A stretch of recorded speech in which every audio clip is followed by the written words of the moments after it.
आज की लेक्चर में हम बात करते हैं 1945 के इलेक्शंस के बारे में, कैबिनेट मिशन प्लान और इंडिपेंडेंस एक्ट 1947।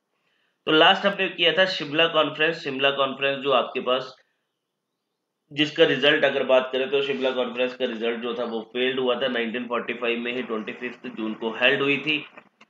अब यहाँ पे क्या हुआ आप देखो, अब 1945 में ही जब वर्ल्ड वॉर 2 जो था नियर अबाउट टू एंड होने वाला था, राइट। तो यहाँ पे अब क्या हुआ, 1945 में ही जुलाई में इलेक्शंस हुए, कहां पे आपके पास ब्रिटेन में। जुलाई 1945 में ब्रिटेन में इलेक्शंस होंगे। अब ब्रिटेन में नई पार्टी जो है पावर में आएगी, जिस पार्टी का नाम था लेबर पार्टी, और न्यू पीएम बनेंगे आपके पास क्लीमेंट एटली। अब दैट मीन्स नई गवर्नमेंट बनी तो यहाँ पे डेजिग्नेशंस भी चेंज होंगे, तो अल्टीमेटली जो इंडिया का सेक्रेटरी ऑफ स्टेट था वो भी चेंज हो गए। अब सेक्रेटरी ऑफ स्टेट कौन बने, Pethick Lawrence, Lord Pethick Lawrence.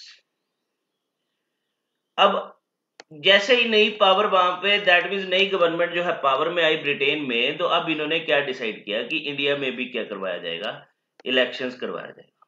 कि इंडिया में भी क्या होंगे, इलेक्शंस होंगे। इलेक्शंस कहां पे होंगे, बोथ इन सेंट्रल असेंबली के लिए भी होंगे एंड प्रोविंशियल असेंबलीज के लिए भी होंगे।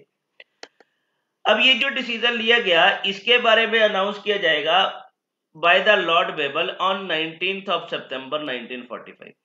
19 सितंबर 1945 को लॉर्ड वेबल ने यहाँ पे क्या कर दिया, अनाउंस कर दिया। ये जो इलेक्शन जो हेल्ड होंगे वो दिसंबर 1945 से जनवरी 1946 तक जो है ये हेल्ड करवाए जाएंगे। और साथ ही साथ यहाँ पे क्या अनाउंस किया गया, इलेक्शन के बाद की आफ्टर द इलेक्शंस इंडिया में क्या किया जाएगा, एक एग्जीक्यूटिव काउंसिल जो है वो फॉर्म की जाएगी। एक एग्जीक्यूटिव काउंसिल के साथ साथ constitution making body, that means constituent assembly भी क्या की जाएगी, फॉर्म की जाएगी आफ्टर ये जो 1945 के इलेक्शन जो हेल्ड होंगे आफ्टर दिस इलेक्शन, राइट। और वहीं पे बात की गई कि ये जो इलेक्शन जो हेल्ड करवाए जाएंगे वो आपके पास हेल्ड होंगे under the government of India act 1919 के प्रोविजन के अंडर। जो 1919 के एक्ट के अंडर प्रोविजन बताए गए थे इलेक्शंस के, उसी के अंडर जो है क्या किया जाएगा, ये इलेक्शन जो है हेल्ड करवाए जाएंगे, राइट। तो इस इलेक्शंस को अब कांग्रेस भी कंटेस्ट करेगी, वहीं पे मुस्लिम लीग भी कंटेस्ट करेगी। बट यहीं पे देखो, मुस्लिम लीग ने जब ये इलेक्शन कंटेस्ट किए तो इनका जो कैंपेनिंग के टाइम पे एक ही स्लोगन रहा, दैट मींस इन्होंने एक ही स्लोगन के साथ ये इलेक्शन लड़े। इनका यहां से मेन मोटिव जो था, ऑब्जेक्टिव जो था, क्लियर हो चुका था कि मुस्लिम लीग सिर्फ क्या चाहती है, उसका पर्पस क्या है, एक अलग से देश बनाना, मुस्लिम मेजोरिटी नेशन बनाना, जिसका नाम होगा पाकिस्तान। तो यहां पे ये जब वोट मांगते थे तो इन्होंने वोट मांगने के लिए क्या बोला, अब वोट फॉर द लीग बोला। अगर आप लीग को वोट करोगे दैट मीन्स वो किसके लिए वोट होगी, and a Pakistan was a vote for Islam. That means इनका मेन मोटिव यही था, इन्होंने यही बोला कि अगर आप लीग को वोट कर रहे हो तो वो वोट जो होगी इस्लाम के लिए वोट होगी, और इस्लाम के लिए वोट है दैट मीन्स वो पाकिस्तान के लिए वोट है। दैट मीन्स कि हम यहाँ पे पाकिस्तान बनाएंगे ला इलाहा इल्लल्लाह। ये बात इन्होंने यहाँ पे बोल दी। किसने बोली, मुस्लिम लीग ने बोली। अब मुस्लिम लीग ने इसी कॉम्युनल स्लोगन के बेसिस पे क्या लड़े, सीधे से इलेक्शंस आउट किए। तो अल्टीमेटली कोई ज्यादा इनको वो नहीं मिला, एडवांटेज नहीं मिली। तो अब अगर हम इन इलेक्शन के रिजल्ट की बात करें, इलेक्शन के रिजल्ट्स की बात करें, तो हमने अभी बात करी कि यहाँ पे प्रोविंसेस में भी इलेक्शंस हुए और सेंट्रल असेंबलीज में भी इलेक्शन हुए। सबसे पहले बात करते हैं सेंट्रल असेंबली की। तो सेंट्रल असेंबली में टोटल आपके पास 102 सीट्स थी। 102 सीट्स के करके अगर हम बात करें तो कांग्रेस के पास मेजॉरिटी में सीट्स थी, मतलब कांग्रेस के पास एब्सोल्यूट मेजॉरिटी थी। 57 सीट जो थी वो कांग्रेस के पास थी। वहीं पे आईएनसी के पास बात करें तो सिर्फ सॉरी मुस्लिम लीग के पास बात करें तो उनके पास सिर्फ 30 सीट्स थी, मुस्लिम लीग। देन अगर इंडिपेंडेंट की बात करूं तो इंडिपेंडेंट जो थे कैंडिडेट, उनके पास कितनी सीट्स थी, 5 सीट्स थी। वहीं पे अकालीज 41 के पास कितनी सीट्स थी? 2 सीट्स थी। और 8 सीट आई किसके पास? यूरोपियंस के पास। तो कहीं ना कहीं सेंट्रल असेंबली में अब कौन, मतलब किसका डोमिनियन एस्टेब्लिश हो गया? आईएनसी का डोमिनियन एस्टेब्लिश हो गया। वो डोमिनेट करने लगी क्योंकि एब्सोल्यूट मेजॉरिटी में थी। एब्सोल्यूट मेजॉरिटी समझते हो कि जब आपके पास 50% प्लस 1 सीट्स आ जाए ऑफ द टोटल स्ट्रेंथ, ठीक है, तो उसको एब्सोल्यूट मेजॉरिटी हम बोलेंगे। क्लियर बात? ये तो हो गया सेंट्रल असेंबली का। अब बात करते हैं प्रोविंशियस, प्रोविंशियल असेंबली का क्या रिजल्ट रहा। इतना क्लियर हुआ? Yes sir. साहिल क्लियर है? हाँ जी सर। ठीक है। अब प्रोविंशियल असेंबली की बात करें तो टोटल सीट थी 1585, जिसमें से कांग्रेस के पास कितनी सीट्स आएंगी? 923 सीट जो थी कांग्रेस के पास थी। वहीं पे टोटल लेबर सीट जो थी आपके पास 38 लेबर सीट थी, जिसमें से 23 किसके पास आई? कांग्रेस के पास।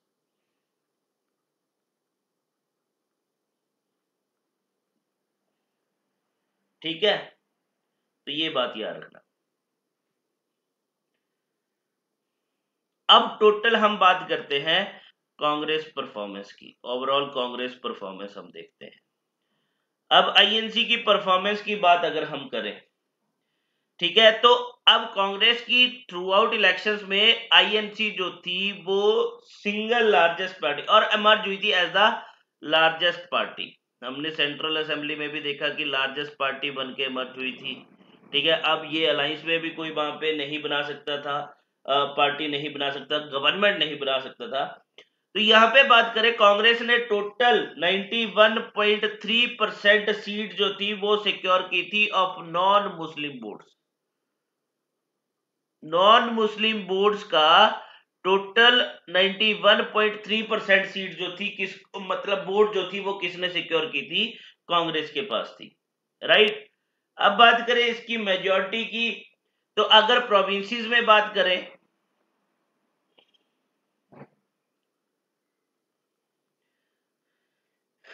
तो अल्टीमेटली बात करें तो प्रोविंसेस में इनको मेजॉरिटी मिली। ठीक है, मेजॉरिटी मिली कांग्रेस को। इवन इन्होंने मिनिस्ट्रीज भी फॉर्म करी, इन्होंने मिनिस्ट्री फॉर्म करी in all provinces except Sindh, Punjab and Bengal. इन 3 प्रोविंसेस के अलावा जितनी भी प्रोविंसेस थी वहां पे किसकी सरकार बनी? किस कांग्रेस की सरकार बनी, राइट। तो अगर हम बात करें 10 एक्सेप्ट इनके अलावा, दैट मींस अब कांग्रेस मिनिस्ट्री जो फॉर्म हुई, 10 कांग्रेस मिनिस्ट्री जो आपके पास फॉर्म होती है वो कहां पे, कौन कौन सी प्रोविंसेस में फॉर्म्ड होगी? वो आपके पास आ गया Assam, north western frontier province, United province, central province, Bihar, Orissa, Bombay,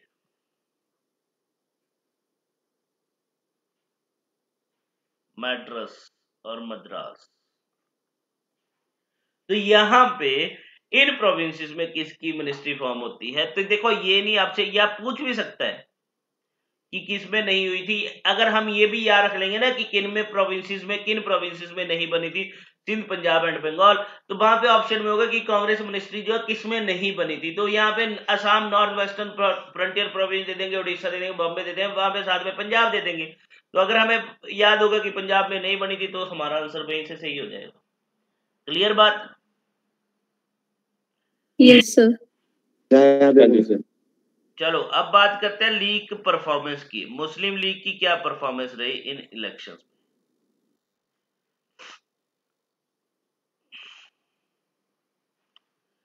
league performance की बात करें तो इन्होंने सिक्योर करी 86.6% of the Muslim votes. Muslim votes का 86.6% जो है वो किसके पास गई? मुस्लिम लीग ने जो है वो सिक्योर करा। सेंटर में बात करें तो सेंट्रल प्रोविंसेस में 30 सीट्स इन्होंने जीती, ठीक है, वो हमने अभी बात किया, ठीक है। 30 सीट जो थी वो किसके पास गई, मुस्लिम लीग के पास गई। इन प्रोविंसेस में अगर बात करें टोटल मुस्लिम लीग के लिए, मतलब मुस्लिम सीट जो थी वो थी आपके पास 509, जिनमें से सिर्फ 443 सीट्स पे जो है मुस्लिम लीग जीतेगी, बाकी पे अदर कैंडिडेट जो है, मतलब अदर पार्टी से मुस्लिम कैंडिडेट जो थे वो जीतेंगे। तो अगर बात करें टोटल हमारे पास कितनी प्रोविंसेस होगी, 11 प्रोविंसेस होगी जहां पे इलेक्शंस हुए। 11 प्रोविंसेस में से हमने देख लिया कितने में, 8 में तो कितनी होगी, ये 4 ये होगी, 4 ये होगी, 8 में तो कांग्रेस ने मिनिस्ट्री बना दी।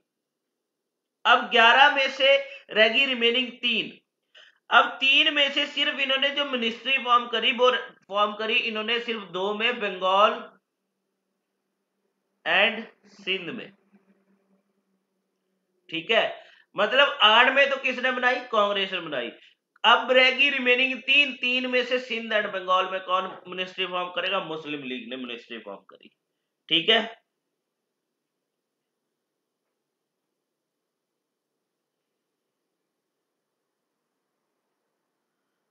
चले आगे।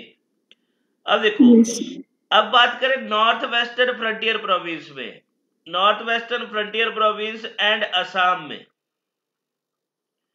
ये दोनों जो है, ये दोनों प्रोविंसेस जो है, इन दोनों प्रोविंसेस में लीग डिफीट की जाएगी। लीग को कौन डिफीट करेगा, वो डिफीट करेगा कांग्रेस, ठीक है। पंजाब में जो सरकार बनाएगी वो कौन बनाएगी, यूनियनिस्ट पार्टी सरकार बनाएगी,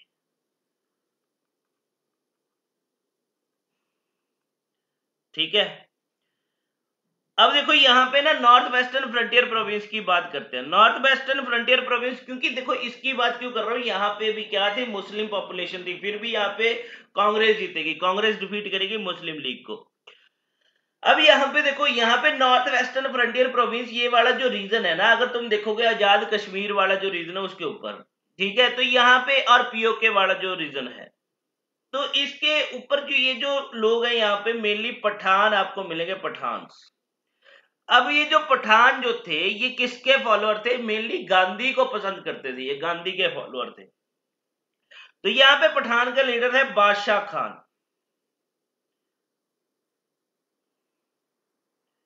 ठीक है। बादशाह खान जो आईएनसी के मेंबर थे, और इन्होंने ही क्या किया था, इनकी लीडरशिप में ही ये नॉर्थ वेस्टर्न फ्रंटियर प्रोविंस में आईएनसी ने क्या किया था, डिफीट किया था मुस्लिम लीग को।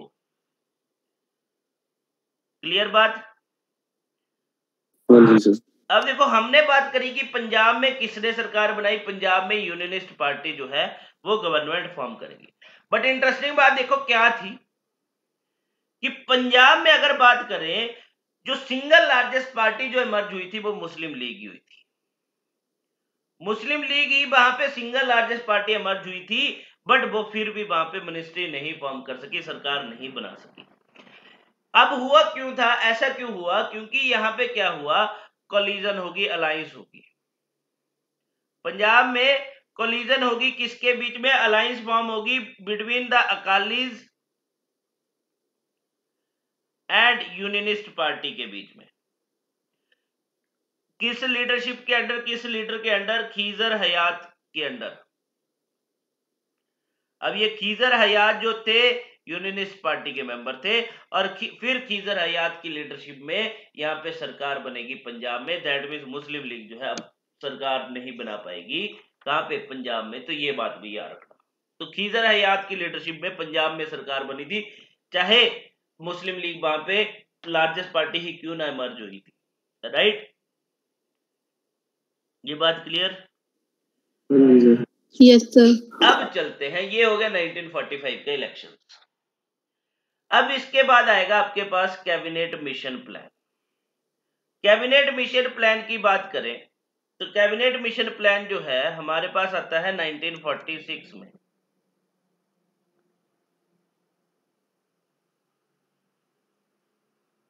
ठीक है। 1946 में कैबिनेट मिशन प्लान आया।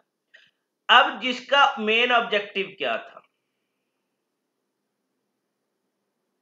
अब इसका नाम समझ रहे हो ना, मैं बोल रहा हूं कैबिनेट, मतलब इस प्लान में ब्रिटिश कैबिनेट के मेंबर्स आएंगे इंडिया में।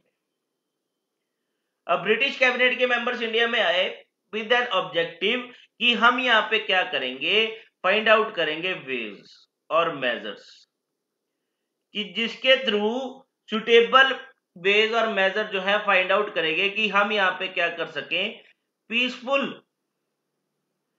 ट्रांसफर ऑफ पावर कर सके, कि यहाँ पे पीसफुल ट्रांसफर ऑफ पावर हो जाए। कहां पे पावर हो जाए? In India.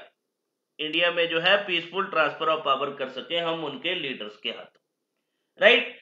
दैट मीन्स कि इनका मेन पर्पस था कि यहाँ पे जो भी कॉन्स्टिट्यूशनल इश्यूज है उनको हम क्या करेंगे, डील करेंगे, to deal with the constitutional issues. ये बात क्लियर हुई? ये कैबिनेट के मेंबर्स क्यों आए?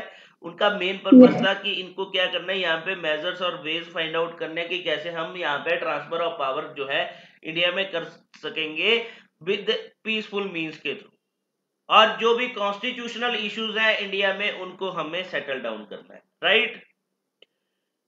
ये बात क्लियर? हाँ जी सर। सर तो अब इस प्लान के, कैबिनेट मिशन प्लान के जो मेंबर्स थे इनकी बात करें तो हमारे पास आएंगे पैथिक लॉरेंस,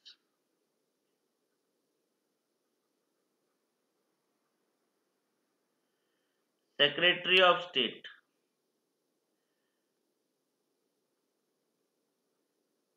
स्टैफर्ड क्रिप्स, ठीक है, जो आपके Stafford Cripps and AB Alexander, ये 3 मेंबर्स थे, ठीक है। आज इतना ही करेंगे, मेरे को लगता है इसकी क्लास भी होगी आज, है ना, मॉर्निंग में। हाँ जी 10:30 है। हाँ तो बस इस पैथिक इसके तक कर लेते हैं, ठीक है, फिर उसके बाद कल कंटिन्यू करेंगे, कल खत्म कर देंगे, मतलब ओके 1947 तक जाएंगे, फिर इस वीक में जो भी रिमेनिंग हमारे पास बचती है मॉडर्न इंडिया वो एंड हो जाएगी, ठीक है। Pethick Lawrence, Stafford Cripps and AB Alexander, तो यहाँ पे बात करते हैं। अब देखो ये जो कैबिनेट मिशन जो था वो अराइव हुआ, कैबिनेट मिशन जो है इंडिया में पहुंचेगा ऑन 24 मार्च 1946, 24 मार्च 1946 को 3 मेंबर्स इंडिया में अराइव कर जाएंगे। अब जैसे इंडिया में अराइव किए उसके बाद इन्होंने मीटिंग्स करना स्टार्ट कर दी। अब मीटिंग्स किसके साथ?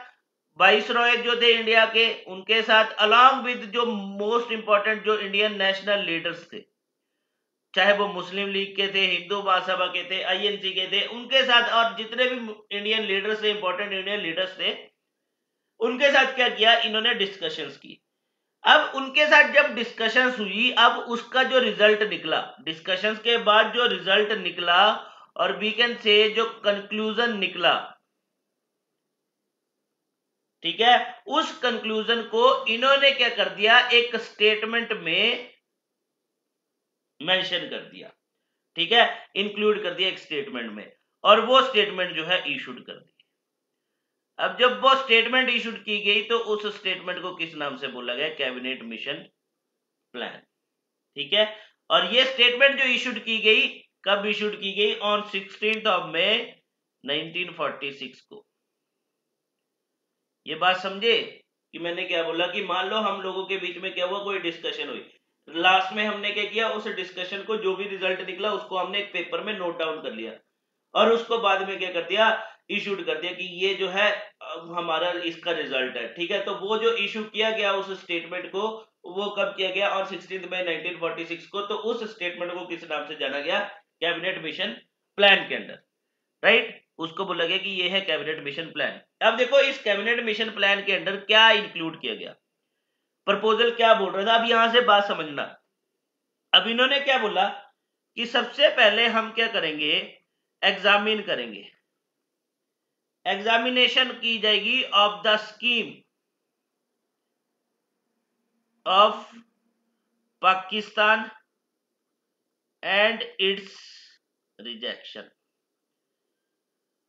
बोला कि ठीक है, जो मुस्लिम लीग यहाँ पे पाकिस्तान की डिमांड कर रही है कोई दिक्कत नहीं, करने दो, हम उसको एग्जामिन करेंगे, ये कैबिनेट मिशन ने बोला लास्ट में जब इन्होंने प्रपोजल दिया, जब कंक्लूजन, मतलब ये भी जो भी सारी इनके साथ जो मीटिंग्स हुई थी, बोला ठीक है हम इसकी पाकिस्तान की स्कीम को मानते हैं, ठीक है, बट हम क्या करेंगे, सबसे पहले उसमें एग्जामिन करेंगे कि कितने लोग पाकिस्तान के फेवर में है, कितने लोग प्रोविंसेस में पाकिस्तान के डिसफेवर में है, राइट। अब जैसे भी जो भी रिजल्ट होगा उसके बेसिस पे हम क्या करेंगे, पाकिस्तान की डिमांड को इधर एक्सेप्ट करेंगे और रिजेक्ट करेंगे, राइट। तो ये बात यहां पे बोल दी। अब इसी वजह से इसकी रिजेक्शन, मतलब यहां पे रिजेक्ट भी हो सकता था वो कॉन्सेप्ट, तभी मुस्लिम लीग ने क्या बोला कि हम क्या करते हैं, अपोज करते हैं इस कैबिनेट मिशन प्लान।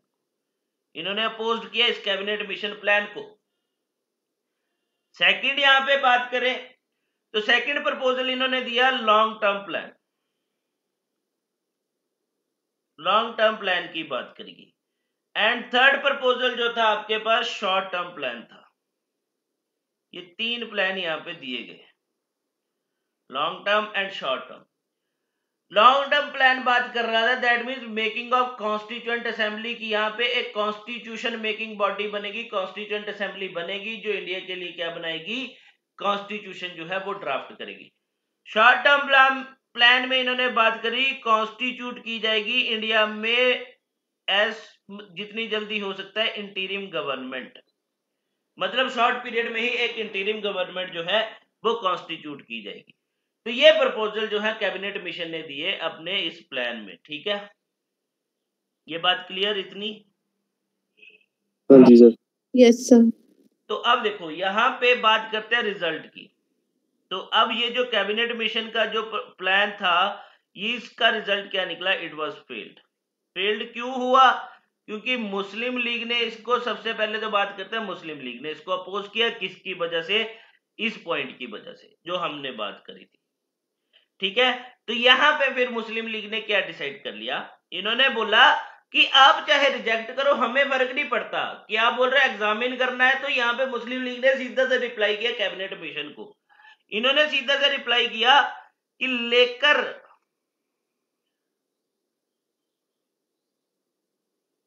रहेंगे पाकिस्तान, लड़के लेंगे पाकिस्तान। देखो भाई,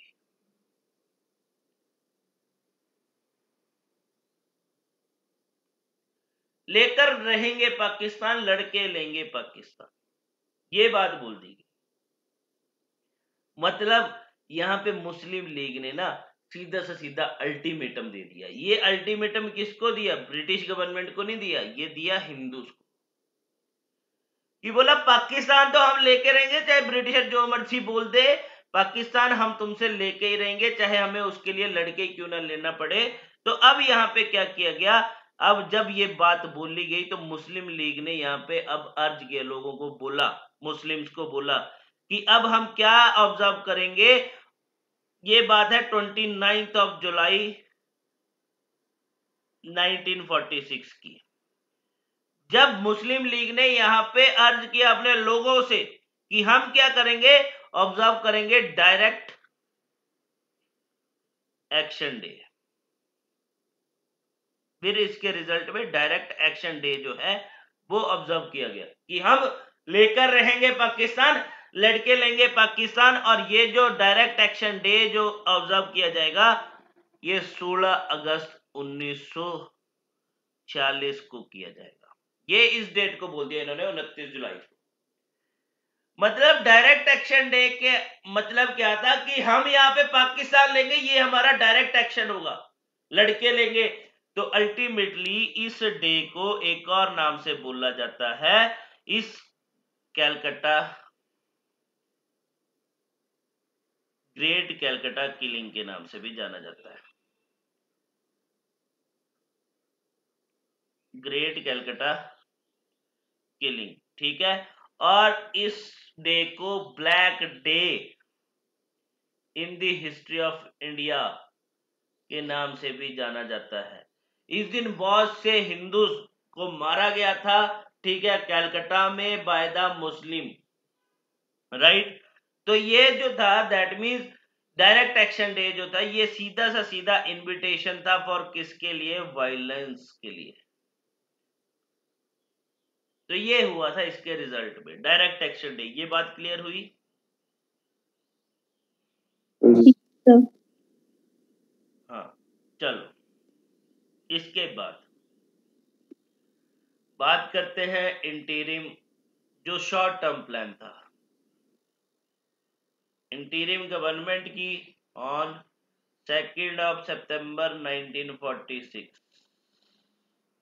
राइट 2nd September 1946 की बात करते हैं।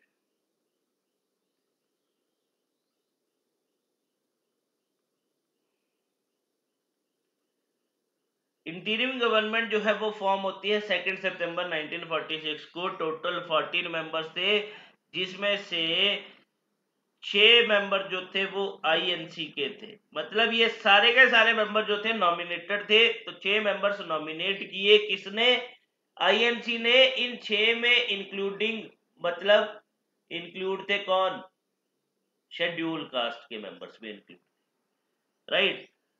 वहीं पे 5 मेंबर जो थे वो नॉमिनेट किए गए by the Muslim league, and 3 member जो थे वो रिप्रेजेंट कर रहे थे माइनॉरिटीज को, रिप्रेजेंट कर रहे थे माइनॉरिटीज को। और इन मेंबर्स को नॉमिनेट किया गया था बाय द वाइस रॉय, ठीक है, वाइस रॉय ऑफ इंडिया। ये बात क्लियर हुई। तो अब यहां पे बात करें तो जवाहरलाल नेहरू जो थे वो इसके क्या बने थे? इंटीरियम गवर्नमेंट के वाइस प्रेसिडेंट बने थे। तो अल्टीमेटली प्रेसिडेंट कौन थे? वाइस रॉय ही एक्स ऑफिसर चेयरपर्सन थे, चेयरमैन थे किसके? इंटीरियम गवर्नमेंट के, ठीक है। जो आपके जो थे प्रेसिडेंट थे किसके? आपके पास इंटीरियम गवर्नमेंट के कौन? वाइस रॉय, ठीक है। तो ये बात भी याद रखना, ठीक है। इसमें मैं इंटीरियम गवर्नमेंट के ये भी बता दूंगा कि टोटल कितने मेंबर थे, अलग से तुम्हें उसके नोट्स भेज दूंगा, ठीक है, शाम को भेज दूंगा। ये बात क्लियर? Yes sir. अब देखो जो आपके पास लॉन्ग टर्म प्लान था वो था आपके पास making of constitution, that means constituent assembly की बात हुई, जो हम करेंगे पॉलिटी में, तो अभी नहीं कर रहे हैं, ठीक है। वो हम पॉलिटी जब करेंगे फिर से तो उसमें बात कर लेंगे। तो आगे भी कर ले, फिर इंडियन इंडिपेंडेंस एक्ट 1947 तक चल जाए, है टाइम? है? हाँ जी करवा दो। चलो फिर अब बात करते हैं पार्टीशन एंड फ्रीडम की।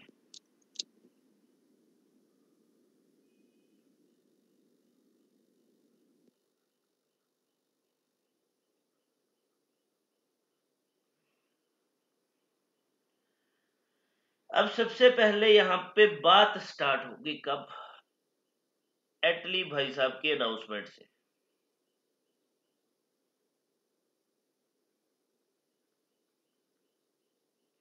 ये बात कर रहा हूं ऑन 20th Feb 1947 की।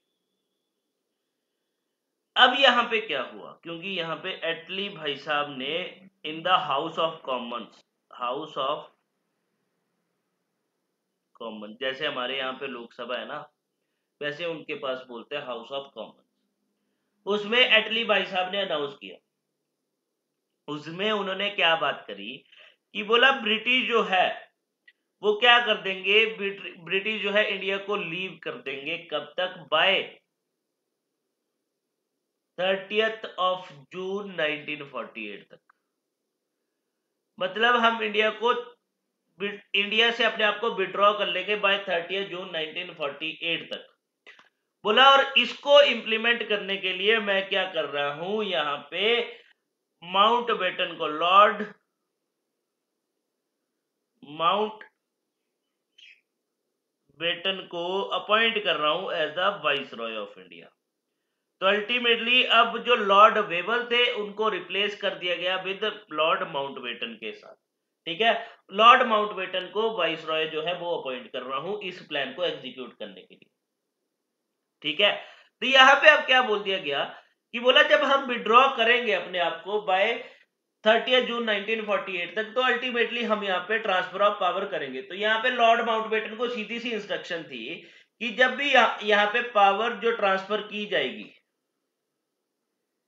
यहाँ पे जो पावर ट्रांसफर्ड होगी वो या तो एक में होगी, एक डोमिनियन में, या फिर 1 और मोर अथॉरिटी में। ट्रांसफर जो पावर की जाएगी इन अथॉरिटीज, वो या तो एक अथॉरिटी में होगी या फिर एक से ज्यादा अथॉरिटी में होगी। एक अथॉरिटी की बात क्यों कर रहे हैं कि अगर आईएनसी और ये जितनी भी पॉलिटिकल ऑर्गेनाइजेशन इंडिया में अगर ये कोलैबोरेट कर लेती है, कोऑपरेट कर लेती है, तो सिर्फ हम एक ही अथॉरिटी में पावर ट्रांसफर करेंगे। अगर इनमें कंसेंट नहीं बैठता है तो हम जितनी भी वहां पे ऑर्गेनाइजेशन होंगी उनमें मतलब पावर जो है, मतलब जो भी वहां पे उस टाइम पे सिचुएशन होगी, जितनी भी वहां पे ऑर्गेनाइजेशन होंगी, अथॉरिटीज होंगी, उनको हम पावर ट्रांसफर कर देंगे। तो उस टाइम पे मेनली दो ही अथॉरिटी थी, एक थी आईएनसी एंड एक थी आपके पास मुस्लिम लीग, राइट।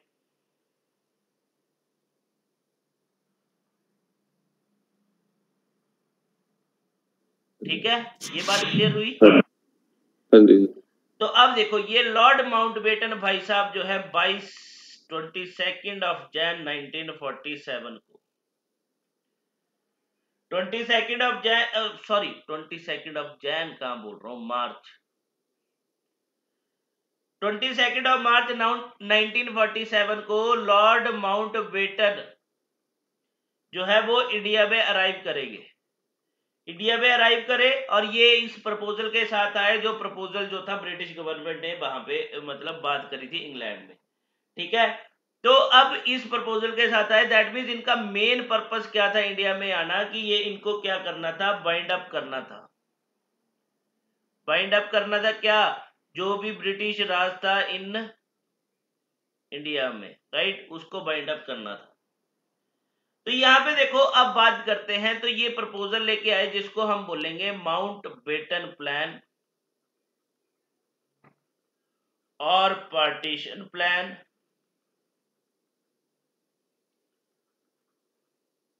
और आपके पास 3 जून प्लान। मतलब ये मैं बात कर रहा हूं 3 जून। अब माउंटबेटन भाई साहब जब इंडिया में आए 22 मार्च 1947 को इंडिया में अराइव किया, उसके बाद नेगोशिएशन किया, सब कुछ मतलब इन्होंने एग्जामिन किया कि क्या सिचुएशन है, कैसे हम पावर ट्रांसफर कर सकते हैं, नहीं कर सकते हैं, और लास्ट में 3 जून को इन्होंने अपना प्रपोजल जो दे दिया, अनाउंस कर दिया, जिसको बोलेंगे 3 जून प्लान, और इसको पार्टीशन प्लान भी बोलते हैं और माउंटबेटन के नाम से भी जाना जाता है, माउंटबेटन प्लान। तो इन्होंने यहाँ पे जब एग्जामिन किया सारी सिचुएशन को, क्योंकि वहां पे क्या बात करी गई थी ओरिजिनली, यहाँ पे माउंटबेटन को क्या बोला गया था कि हम ट्रांसफर करेंगे पावर इनटू अथॉरिटीज इधर इन 1 अथॉरिटी और मोर देन 1 अथॉरिटी और मोर अथॉरिटीज में। क्योंकि बोला कि अगर वहां पे, क्योंकि कॉन्स्टिट्यूएंट असेंबली जो थी इस टाइम पे फॉर्म हो चुकी थी, कॉन्स्टिट्यूएंट असेंबली 1946 में फॉर्म हो चुकी थी, कि बोला अगर कॉन्स्टिट्यूएंट असेंबली एक सॉवरन बॉडी बन जाएगी। सॉवरन बॉडी कैसे, कि वहां पे जितने भी मेंबर्स हैं वो एग्री करेंगे एक ही वॉइस पे, ठीक है, वो बात करेंगे कि नहीं ठीक है, जैसे एक बॉडी जो है उसमें चाहे मुस्लिम लीग के मेंबर्स है, आईएनसी के मेंबर्स है, अगर वो मिलके एक कॉन्स्टिट्यूशन बना सकते हैं देन वेल एंड गुड। अगर नहीं बना सकते, उनके बीच में डिस्प्यूट हो रहा है, तो आप पावर ट्रांसफर कर दो इनटू 1 मतलब मोर देन 1 डोमिनियंस में। तो यहाँ पे माउंटबेटन भाई साहब ने अब प्रपोजल दिया कि अब इंडिया क्या होगा, इंडिया जो है, ठीक है, उसको डिवाइड कर रहे हैं हम 2 डोमिनियंस में। इंडिया को क्या किया जाएगा, 2 डोमिनियंस में डिवाइड किया जाएगा। मतलब यहां पे पावर जो अब ट्रांसफर की जाएगी इंडिया में वो 2 डोमिनियन में की जाएगी। एक डोमिनियन होगी इंडिया डोमिनियन एंड सेकंड होगी आपके पास पाकिस्तान, ठीक है। और बोला ये जो पावर ऑफ ट्रांसफर जो की जाएगी 2 डोमिनियंस में, वो आपके पास की जाएगी ऑन 15 अगस्त 1947 को की जाएगी। डन बात। Yes sir. अब यहाँ पे बोला गया देखो, अब 2 पावर, क्योंकि हमने यहाँ पे बात करी कॉन्स्टिट्यूएंट असेंबली अगर सॉवरन बॉडी बन गई तो कोई दिक्कत नहीं है, तो आप एक ही में करो, अगर नहीं हुआ तो अल्टीमेटली 2 डोमिनियंस में करना पड़ेगा। तो यहीं पे इस प्रपोजल में क्या बोला गया कि अब क्या होगा, 2 कॉन्स्टिट्यूएंट असेंबलीज जो है वो कॉन्स्टिट्यूट की जाएगी, वो फॉर्म की जाएगी। एक कॉन्स्टिट्यूएंट असेंबली होगी फॉर पाकिस्तान के लिए एंड एक जो होगी वो इंडिया के लिए होगी। और वहीं पे बोला गया कि जो नॉर्थ वेस्टर्न फ्रंटियर प्रोविंस है, क्योंकि नॉर्थ वेस्टर्न फ्रंटियर प्रोविंस में मेनली गांधी जी के फॉलोअर्स जो थे वो लीड कर रहे थे, बट अनफॉर्चुनेट, बट है तो अभी भी कहीं ना कहीं हम बात करें तो आजाद कश्मीर हमारा ही पार्ट है, ठीक है, 2024 के इलेक्शन से पहले हो भी जाएगा अपना पार्ट। तो यहाँ पे देखो इन्होंने नॉर्थ वेस्टर्न फ्रंटियर प्रोविंस में क्या बोला कि यहाँ पे क्या करवाया जाएगा, रेफरेंडम करवाया जाएगा। रेफरेंडम मतलब यहाँ पे वोटिंग करवाई जाएगी कि कौन किसके फेवर में जाना चाहता है, कि नॉर्थ वेस्टर्न फ्रंटियर प्रोविंस इधर टू ज्वाइन इंडिया और पाकिस्तान। क्लियर? यस एंड वही पे बात करी इसी प्लान में कि जो लेजिस्लेटिव असेंबलीज है, दैट मीन्स प्रोविंशियल असेंबलीज जो है कहाँ की, बंगाल की, क्योंकि बंगाल में किसकी सरकार बनी थी, पाकिस्तान की, सॉरी मुस्लिम लीग की सरकार बनी थी। एंड पंजाब की, पंजाब में सरकार बनी थी यूनियनिस्ट की, बट कहीं ना कहीं सिंगल लार्जेस्ट पार्टी मर्ज हुई थी मुस्लिम लीग। ये जो लेजिस्लेटिव असेंबलीज और प्रोविंशियल असेंबलीज जो है बंगाल एंड पंजाब की, ये मिलेंगी, बट ये 2 सेक्शंस में मिलेंगी, मतलब अपने ही सेक्शन में मिलेंगी, मतलब 2 सेक्शंस में मिलेंगी। एक में क्या होगा, एक सेक्शन में, मतलब ये बात कर रहा हूं कि बंगाल की जो लेजिस्लेटिव असेंबली है ये मिलेगी 2 सेक्शंस में, पंजाब की भी 2 सेक्शंस में। एक सेक्शन जो होगा वो होगा मुस्लिम मेजॉरिटी डिस्ट्रिक्ट, ये बोला जो मुस्लिम मेजॉरिटी डिस्ट्रिक्ट है वो एक बारी में मिलेंगे, ठीक है, एंड जो रेस्ट ऑफ द प्रोविंस है वो दूसरे सेक्शन में मिलेंगे। अब मिलने का पर्पस क्या होगा, अब मिलने का पर्पस ये होगा कि ये लोग जब मिलेंगे 2 सेक्शंस में तो यहाँ पे वोटिंग करवाई जाएगी। वोटिंग मींस कि यहाँ पे डिसाइड किया जाएगा कि ये किस डोमिनियन को ज्वाइन करना चाहते हैं, इधर इंडिया और पाकिस्तान। तो यहाँ पे वोटिंग जो की जाएगी वो डिसाइड जो किया जाएगा वो सिंपल मेजॉरिटी से किया जाएगा, राइट?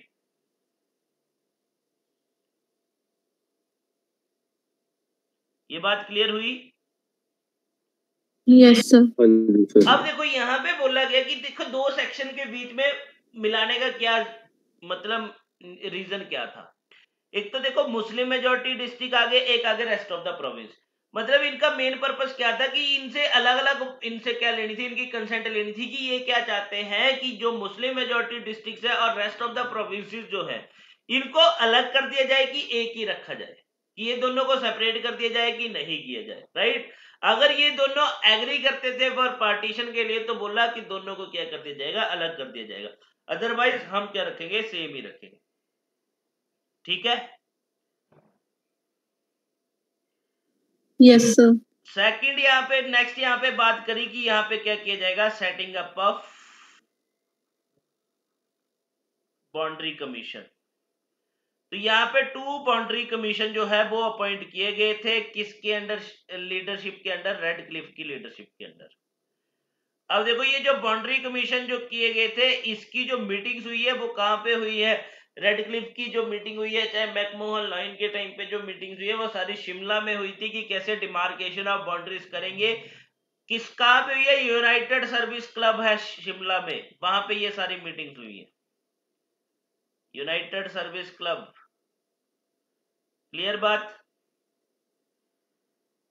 यस सर और साथ ही साथ इसी प्लान में बोला गया कि हम क्या देंगे, यहाँ पे चॉइस देंगे और लिबर्टी देंगे, किसको, 2 प्रिंसली स्टेट्स को, इंडियन प्रिंसली स्टेट्स को, इधर दे ज्वाइन इंडिया और पाकिस्तान, इवन इनको एक और ऑप्शन दिया जाएगा टू रिमेन इंडिपेंडेंट, जिसकी बात करते हैं हम स्टैंड स्टिल एग्रीमेंट की।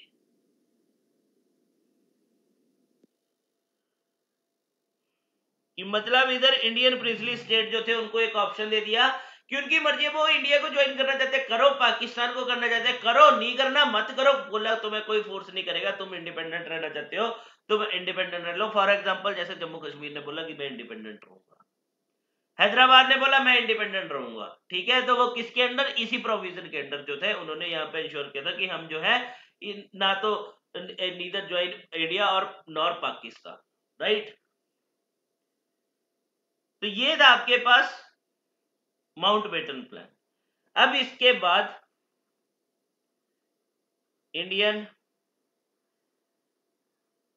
इंडिपेंडेंस एक्ट आया, इंडियन इंडिपेंडेंस एक्ट ऑफ 1947। तो यहां पे क्या हुआ, ऑन 4th of July 1947 को, 4 जुलाई 1947 को इंडियन इंडिपेंडेंस बिल जो है वो इंट्रोड्यूस किया गया। इंडियन इंडिपेंडेंस बिल जो है वो इंट्रोड्यूस किया गया in the House of Commons, ठीक है, by the Labour government of Clement Attlee ने, ठीक है, क्लेमेंट एटली ने प्रपोज किया। And this was the last plan for Indian independence. तो ये जो था लास्ट प्लान था फॉर इंडिपेंडेंस का, इंडियन इंडिपेंडेंस का।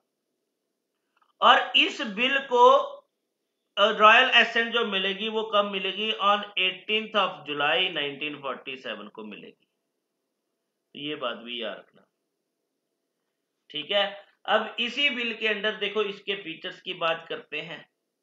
तो इस बिल में सबसे पहले क्या बात कर दी गई, जो माउंटबेटन प्लान में बात करी गई थी, यहाँ पे क्या किया जाएगा, क्रिएट की जाएगी 2 dominion, that is 1 is India and 2nd is Pakistan, ठीक है। और ये कब की जाएगी, ऑन 15th of August 1947 को, शार्प 00 हार्स पे। तो ये बात बोली, ठीक है। तो बाउंड्री कमीशन की बात की गई कि बाउंड्री कमीशन सिरिल रेडक्लिफ जो थे उसके चेयरमैन थे, ठीक है। अब यहीं पे देखो, ये तो हमने बात कर लिया। अब यहाँ पे क्या नई बात थी, अब डोमिनियन की बात करी कि हम 2 डोमिनियंस में पावर जो है ट्रांसफर करेंगे। बोला कहीं ना कहीं ये हमारी ही डोमिनियन बन के रहेगी, अभी भी ब्रिटिश ने बोला। तो बोला अब ये दोनों डोमिनियन जो है, each of the new dominion, इनका क्या होगा, न्यू गवर्नर जनरल होगा। अब वाइसरॉय की डेजिग्नेशन खत्म कर दी। अब बोला कि हेड ऑफ द डोमिनियन जो होगा वो क्या होगा, गवर्नर जनरल होगा। और ये जो गवर्नर जनरल जो होगा, it was to be appointed by whom, appointed होगा बाय द क्राउन। अब यहाँ पे ये भी बात बोल दी कि क्राउन जो चाहे एक ही पर्सन को क्या कर सकता है, अपॉइंट कर सकता है governor general for both the provinces. दोनों प्रोविंसेस के, सॉरी, दोनों डोमिनियंस के लिए एक पर्सन को भी अपॉइंट किया जा सकता है governor general bye the crown. But हुआ क्या था, इंडिया के जो गवर्नर जनरल बने थे वो माउंटबेटन बने थे, एंड वहीं पे पाकिस्तान के जो गवर्नर जनरल बने थे वो बने थे जिन्ना भाई साहब, मोहम्मद अली जिन्ना। ये बात क्लियर? Yes sir. हाँ। और इसी प्लान के अंदर क्या बोला गया कि जो सेक्रेटरी ऑफ स्टेट की जो ऑफिस है, अब उसको क्या किया जा रहा है, अबॉलिश किया जा रहा है इंडिया में। और अब इसकी जो पावर्स है और इसके जो फंक्शंस है, सेक्रेटरी ऑफ स्टेट के फंक्शंस को ट्रांसफर कर दिया गया किसके पास, secretary of Commonwealth affairs, right. तो ये हुआ था हमारे पास, ठीक है।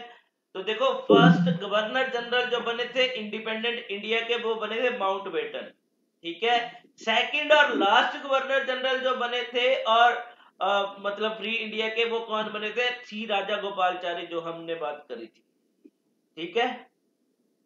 वो लास्ट गवर्नर जनरल थे फ्री इंडिया के, और फर्स्ट इंडियन गवर्नर जनरल भी थे इंडिया के, राइट। ये बात क्लियर हुई? हाँ जी सर।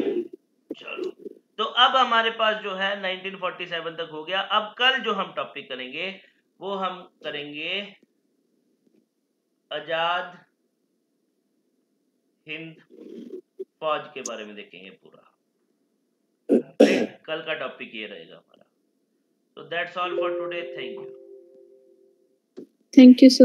ओके।